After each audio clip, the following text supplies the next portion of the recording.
Aujourd'hui, c'est notre 7e étude dans ces exhortations que nous appelons les exhortations les uns des autres. Ces exhortations nous montrent comment nous conduire les uns envers les autres au sein de l'Église de Jésus-Christ. Il y a une bonne trentaine de ces exhortations dans la Bible. On ne va pas étudier toutes ces exhortations, juste une petite sélection. Et on a déjà vu que ce serait compliqué de mettre ces exhortations en pratique s'il n'y a jamais de contact entre des frères et des sœurs. Si on vit une vie en isolation des uns des autres, ce serait compliqué de mettre ces exhortations en pratique. Mais ceci dit, il y a une des exhortations qu'on peut mettre en pratique, même si il y a très très peu de contact avec des frères et des sœurs en Christ.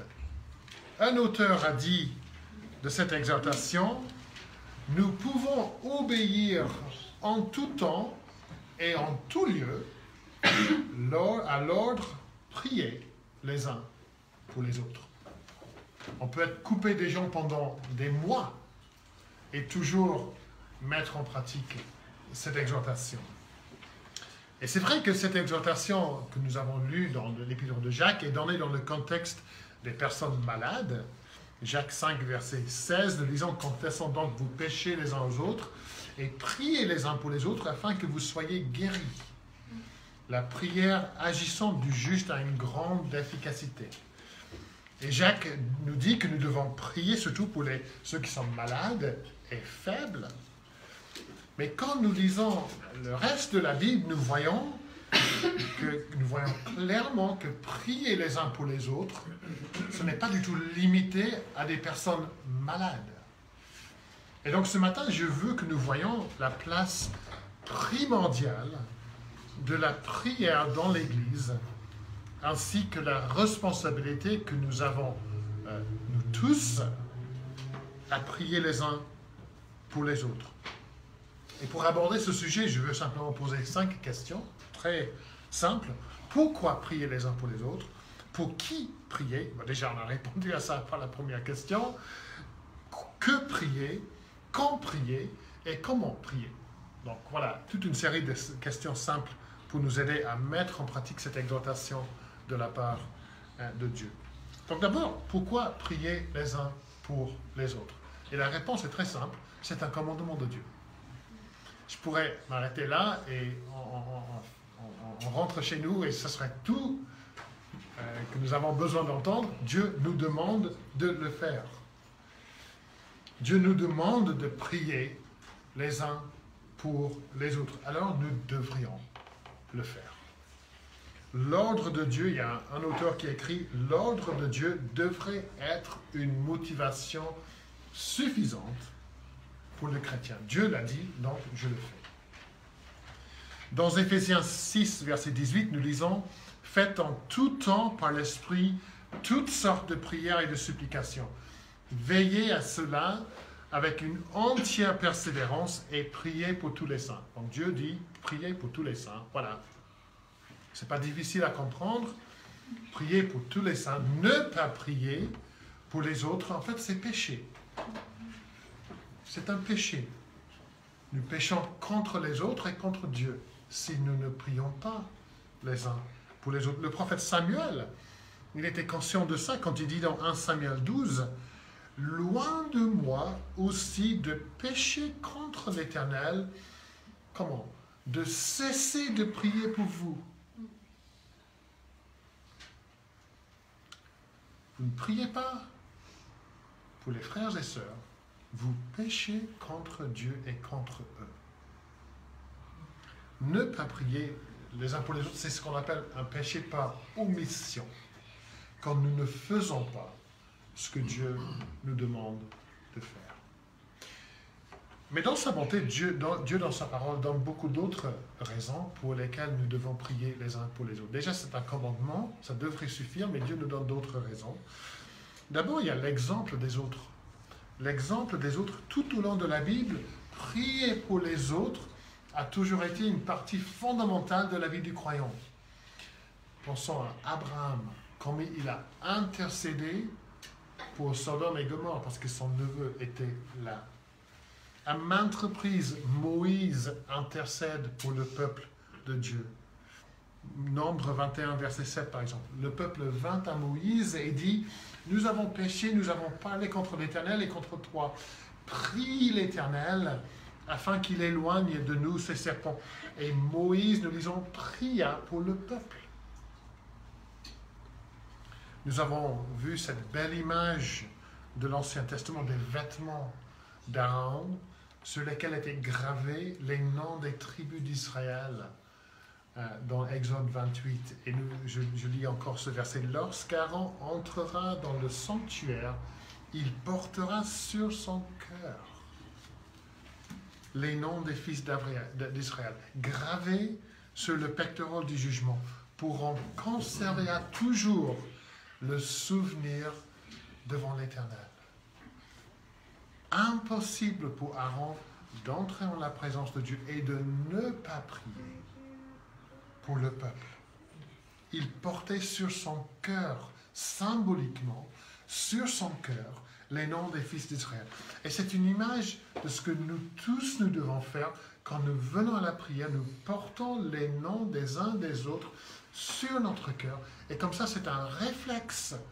On se met à prier et tout de suite, on a envie de prier les uns pour les autres parce que nos noms sont gravés, non pas sur une feuille, et même si ça aide, les noms sont gravés sur notre cœur. Il faut que je prie pour elle, pour lui.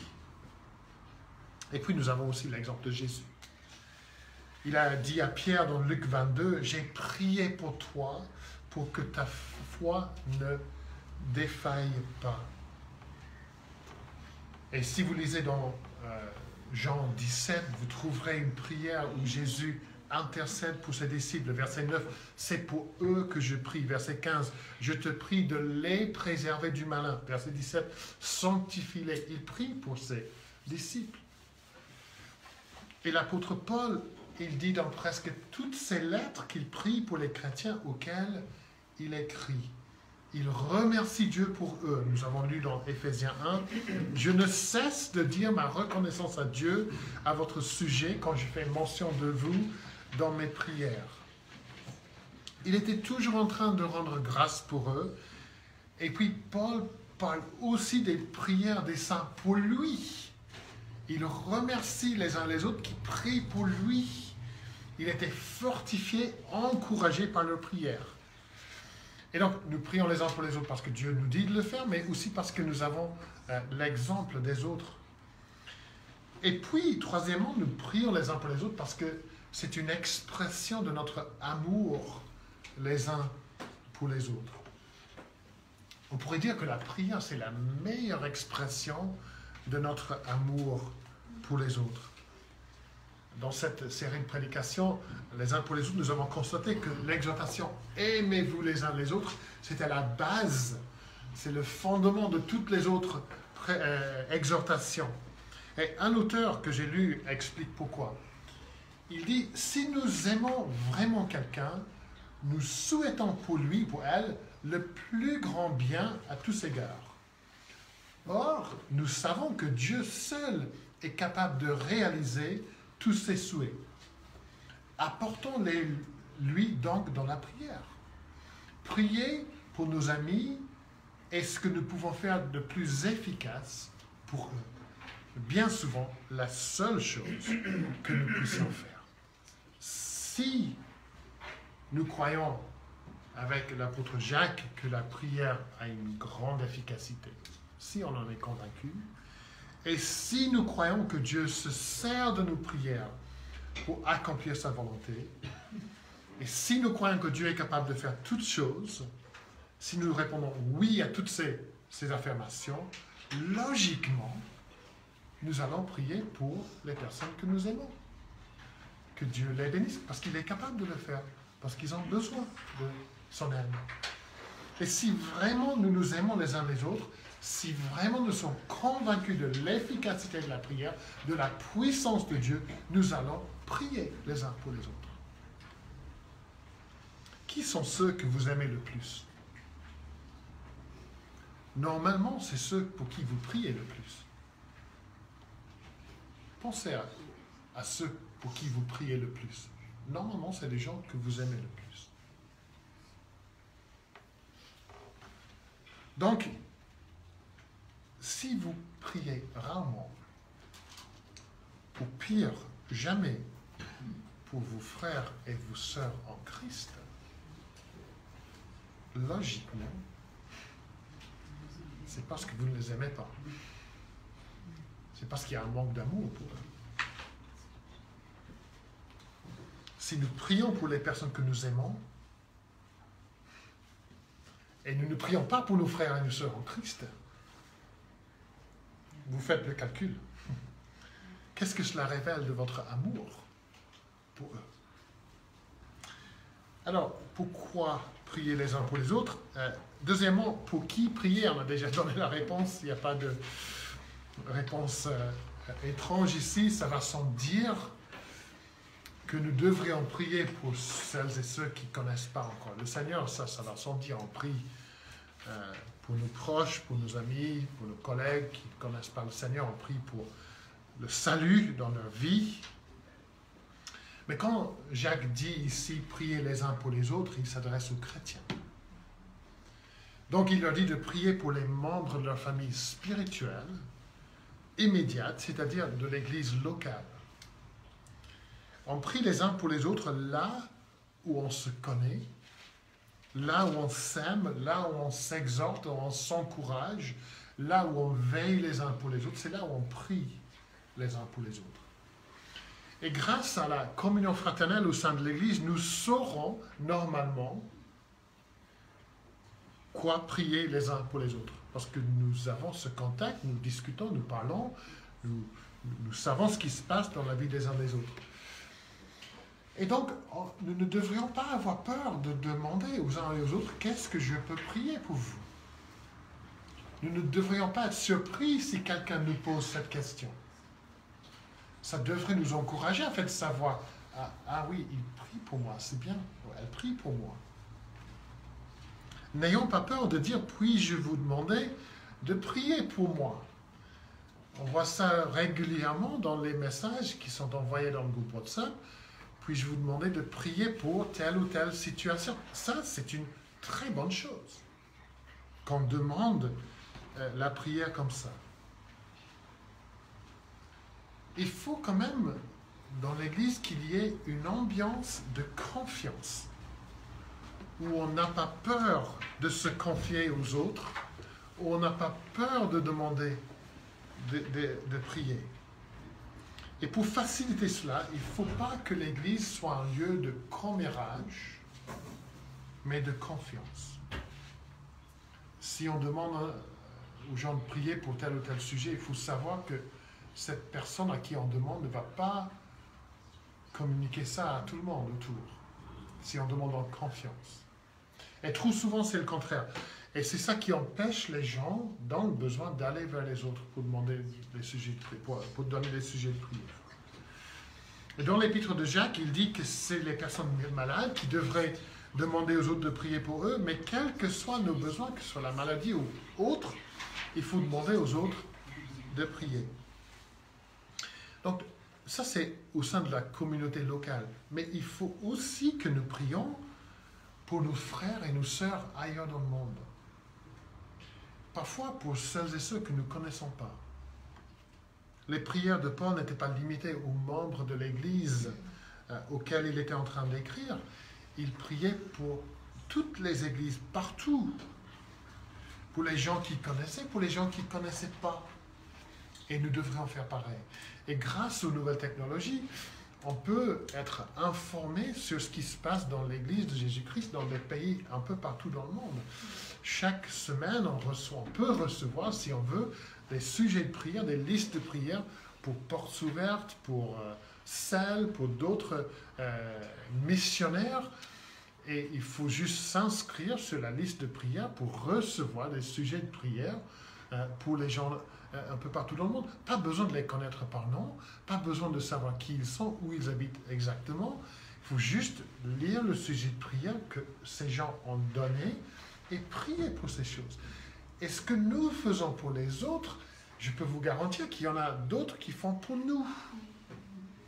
Il y a des personnes partout dans le monde, des personnes, certaines personnes que je connais et que vous connaissez, d'autres personnes que vous ne connaissez pas du tout, des personnes qui seraient incapables, si vous leur donnez une carte de la France, de mettre le doigt sur Orvault, ils mettraient peut-être à Perpignan ou je ne sais pas, à Lille, peu importe. Ce qui compte, c'est que ces gens-là prient pour nous. Ils prient pour notre Église. Je vous ai raconté cette histoire du couple qu'on a rencontré dans le métro à Paris. Et je continue à penser à ça. On aurait pu prendre n'importe quel métro, à n'importe quelle heure, dans n'importe quelle station de métro. Et c'était là où on a croisé un couple nord-irlandais quand ils ont appris que j'étais pasteur. Ils ont dit « Ah, vous saviez qu'il y a un missionnaire irlandais à Nantes? On prie pour lui en été quand on part dans une église. » Ah oui, en fait, c'est nous. Et dans la bonne providence de Dieu, nous nous sommes trouvés là, exactement au même endroit qu'eux. Et quel encouragement de savoir que là, il y avait des gens que dont nous n'avions jamais fait la connaissance, qui priaient pour vous. Et donc, nous avons cette glorieuse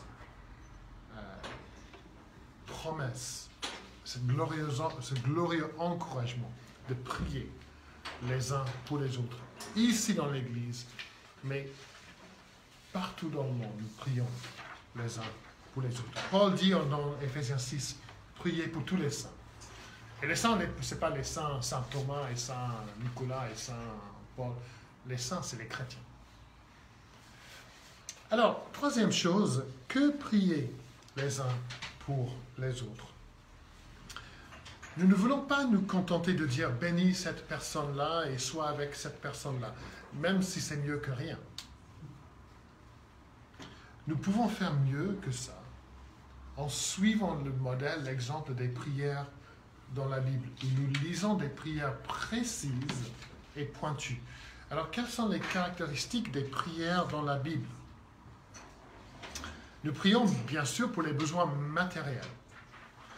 Jésus nous enseigne à prier « Donne-nous notre pain de ce jour ». Nous prions pour les besoins matériels. Ici dans le texte, on prie pour les personnes malades. Il est important de prier pour les besoins matériels, pour les autres, prier pour les personnes malades, pour leur santé, bien sûr. Le passage dans l'épître de Jacques parle des prières offertes par les personnes malades. Et quand nous faisons ça, nous imitons le Seigneur Jésus qui a aussi prié pour les personnes malades. Et nous devrions le faire aussi. Nous ne pouvons pas les guérir, mais nous prions celui qui peut les guérir. Mais la réalité, c'est que l'écrasante majorité des prières dans la Bible, c'est pour les besoins spirituels. Pour le témoignage des autres, pour leur relation avec Dieu. On en a lu deux exemples dans l'épître aux Éphésiens et aux Philippiens. D'abord, on rend grâce pour les autres. Lisez les épîtres de Paul pour voir comment lui, il rend grâce pour les chrétiens. Même les chrétiens à Corinthe, qui lui posaient tant d'ennuis et tant de difficultés. Il rend grâce pour eux. Il rend grâce surtout pour le fruit de l'œuvre de Dieu dans leur vie, pour leur foi, pour leur amour, pour leur témoignage. Donc voilà, nous rendons grâce les uns pour les autres. Ensuite, nous devons demander à Dieu de bénir nos frères et nos sœurs en Christ, selon leurs besoins. Jésus, par exemple, a prié pour l'affermissement de la foi de Pierre. Est-ce que vous priez ça pour les frères et les sœurs dans l'Église? Affermis sa foi, fortifie-le dans sa foi. Il a prié pour que ses disciples soient gardés dans l'amour, dans la sainteté, dans la justice, dans l'unité. Voici toute une liste de sujets de prière les uns pour les autres. Il a prié qu'ils soient préservés du mal. Il a prié ses disciples voient sa gloire.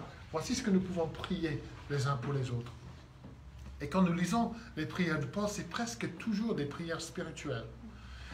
Nous lisons dans Colossiens 1, 9 et 10, nous ne cessons de prier pour vous, nous demandons que vous soyez remplis de la connaissance de sa volonté en toute sagesse et intelligence spirituelle pour marcher d'une manière digne du Seigneur. Donc voilà une prière spirituelle. Et quand Paul demande aux autres de prier pour lui, qu'est-ce qu'il leur demande? Voici toute une série, je ne donne pas les références. Demandez à Dieu de me donner les mots que je dois dire. Priez pour que j'annonce la bonne nouvelle avec assurance. Intercédez pour nous afin que Dieu nous donne des occasions d'annoncer la parole. Vous voyez ce que Paul demande comme sujet de prière? Demandez à Dieu que je puisse faire connaître clairement le message. Prions pour notre contact avec les voisins, les collègues, à l'école. Prions que Dieu nous donne les paroles. Voici tout un sujet de prière. Est-ce que nous prions les uns pour les autres comme ça? Ou est-ce que nous nous contentons de dire bénis tel ou tel, soit avec tel ou tel? En tant que chrétiens, nous croyons que la relation la plus importante dans la vie, c'est celle avec Dieu. Notre plus grand besoin dans cette vie, c'est de connaître Dieu davantage. Prions pour ça. Nous avons besoin tous d'une foi plus forte, d'une vie de prière plus épanouie. Nous voulons tous être plus courageux dans notre témoignage. Prions pour ça, les uns pour les autres. Quel pourcentage de nos prières, les uns pour les autres, c'est des prières pour les choses comme ça? Prions pour la sainteté les uns et les autres. Prions pour la lutte contre le péché. Prions pour les difficultés. Prions pour la grâce, la compassion, la patience. Prions pour le fruit de l'esprit. Prions que les frères et sœurs puissent grandir en Christ, grandir en amour pour Christ, grandir en service. Et prions pour les besoins matériels aussi. Pourquoi prier les uns pour les autres? Pour qui prier? Que prier? Quand prier les uns pour les autres? La Bible nous donne plusieurs exemples pour nous montrer quand prier. Il y a l'exemple de Daniel, qui a prié 3 fois par jour. Ces moments de prière étaient tellement importants pour lui que même le décret du roi pour dire qu'il ne fallait pas prier, ça n'allait pas l'empêcher d'aller prier. Non. Ça faisait tellement partie de sa routine, un fonctionnaire bien placé avec un des postes les plus élevés dans le pays, un homme extrêmement occupé, et lui, il a trouvé le temps 3 fois par jour pour prier. Alors la Bible nous encourage à consacrer du temps, tous les jours, à la prière. Et il est facile de dire ma journée est trop chargée, je n'ai pas assez de temps. Mais si nous examinons nos priorités dans la journée, nous trouverons du temps. Nous trouverons du temps. Comme toutes les disciplines spirituelles, vouloir, c'est pouvoir. Tout dépend donc de la question, est-ce que j'ai vraiment envie de prier? Parce que si vraiment on a envie, on trouvera le temps. Et la vie de Jésus montre aussi que de temps en temps, il est bien de passer une période plus longue dans la prière. Nous savons que Jésus a passé des nuits entières dans la prière. On met à côté, de temps en temps, une période importante pour prier, pour jeûner aussi, pourquoi pas. Peut-être avant de prendre une décision importante, peut-être face à un besoin urgent, ou une épreuve quelconque. Jésus dans le jardin, par exemple, où il s'est éloigné des autres pour prier face à la maladie ou autre chose. On consacre un temps peut-être un peu plus long pour prier. Et puis l'apôtre Paul dit à Timothée, « Je ne cesse de faire mention de toi dans mes prières nuit et jour. » Alors, qu'est-ce que cette phrase « nuit et jour » peut dire? Cela peut dire qu'il passait, ça ne peut pas dire, je pense qu'il passait 24 heures sur 24 à prier pour Timothée. Ça ne serait pas possible parce qu'on sait déjà qu'il priait pour les chrétiens à Éphèse et à Philippe. Donc, il ne passait pas 24 heures à prier pour Timothée. Alors, qu'est-ce que ça veut dire? Je prie, je ne cesse de prier nuit et jour. Il faut comprendre si nous voulons limiter, qu'est-ce que ça veut dire? Comment est-ce que moi je peux prier nuit et jour? Je cite un des livres que j'ai lu là-dessus qui dit « Paul profite de chaque moment libre pour intercéder, même la nuit pendant des moments d'insomnie. » Et nous connaissons des moments d'insomnie, n'est-ce pas? L'auteur de ce livre continue « Notre esprit se tourne vers Dieu, tout comme l'aiguille de la boussole revient toujours à la même direction. Alors, lorsqu'elle est libre de toute contrainte extérieure, qu'est-ce qu'elle fait l'aiguille? Bon, nord, bon, nord. Le chrétien, prière. J'ai du temps, prière. J'ai du temps libre, prière. Je me réveille à 3 heures du matin, prière. Je me trouve coincé dans un bouchon, prière.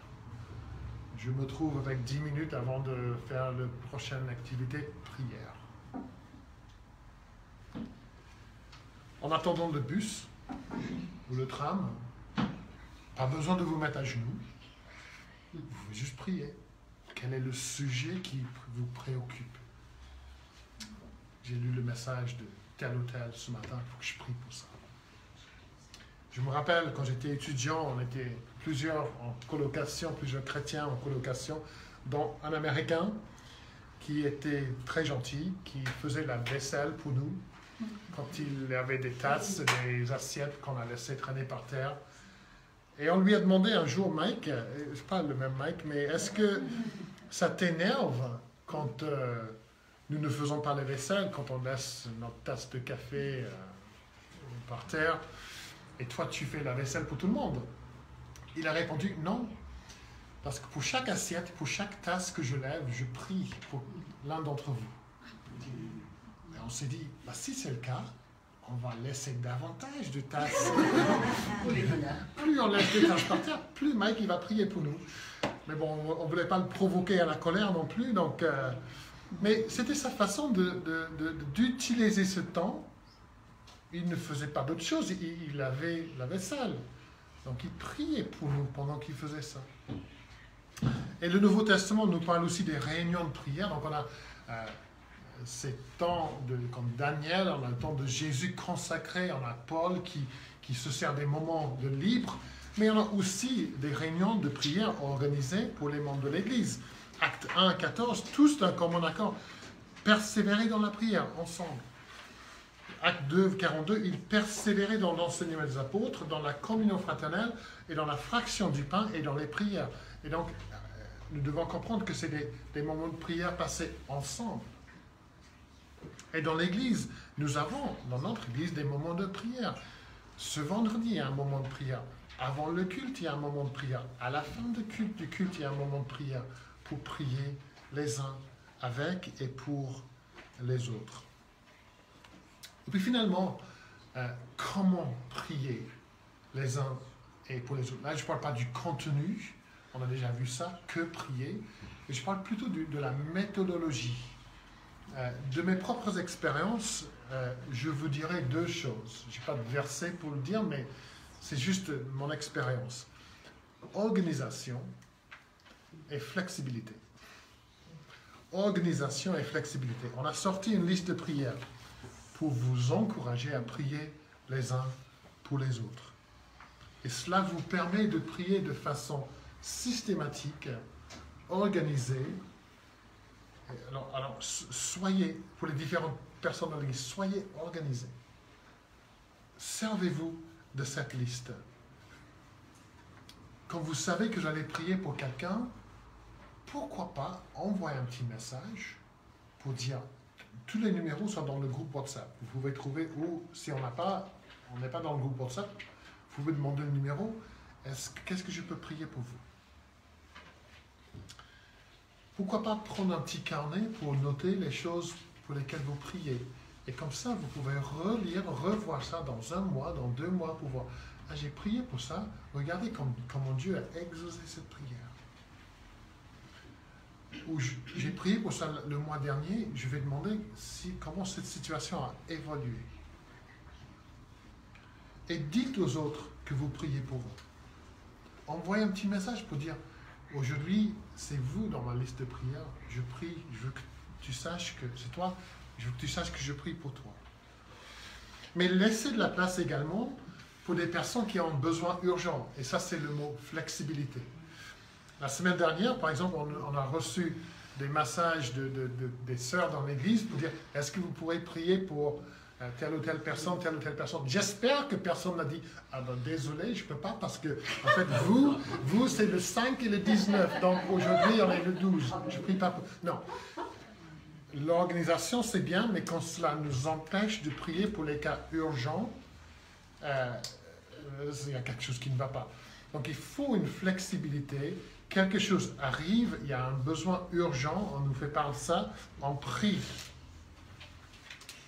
Et j'ai envie de dire que s'il n'y a pas un minimum de structure et d'organisation dans votre vie de prière, je pourrais presque garantir qu'elle deviendra vite presque inexistante. C'est vrai que l'Esprit de Dieu nous aide à prier, mais il demande aussi que nous nous donnions à cette discipline, que nous obéissions à son commandement de prier les uns pour les autres. Vous devez vous organiser, sinon ça ne se passera pas. Avec un peu de bonne volonté, ça durera 1 semaine, 2 semaines, 3 semaines. Mais sans un certain niveau d'organisation à votre vie de prière, ça va vite disparaître. Donc je finis par une série de questions. Ça a été une prédication pratique. J'espère que ça va nous inciter à prier les uns pour les autres. Mais je finis avec ces questions que je pose à moi-même. Est-ce que je veux dire nous, est-ce que nous aimons nos frères et nos sœurs en Christ? Je veux dire, est-ce que j'aime? Posez-vous cette question. Est-ce que j'aime mes frères et mes sœurs en Christ? Si oui, je vais prier pour eux. Est-ce que je souhaite leur bien? Si oui, je vais prier pour eux. Est-ce que je veux qu'ils grandissent dans la foi? Est-ce que moi, je veux que vous grandissiez dans la foi? Si oui, je vais prier pour vous. Est-ce que je veux que vous grandissiez dans votre connaissance du Seigneur? Est-ce que c'est ça que vous voulez pour les autres? Si oui, vous allez prier. Vous allez prier. Est-ce que vous voulez que nous soyons protégés du mal? Si oui, vous allez prier.